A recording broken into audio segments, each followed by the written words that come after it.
is super important that you start taking red raspberry leaf the minute that you find out that you are pregnant.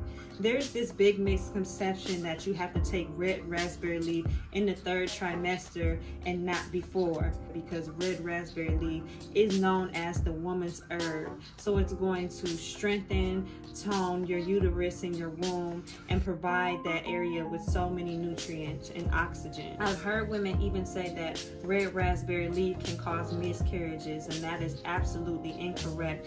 If you happen to lose a child while taking red raspberry leaf, it was because something was wrong with that child before the red raspberry leaf even came into play. Red raspberry leaf is actually known to prevent miscarriages, not cause them. So it is super important that you start taking it as soon as you find out that you are pregnant. I've had 2 unassisted home births. I've taken red raspberry leaf throughout my entire pregnancy, and it has nurtured me the entire time. Even before I got pregnant, I was taking red raspberry leaf, as you should too if you're a woman, because it's going to keep the womb cleansed.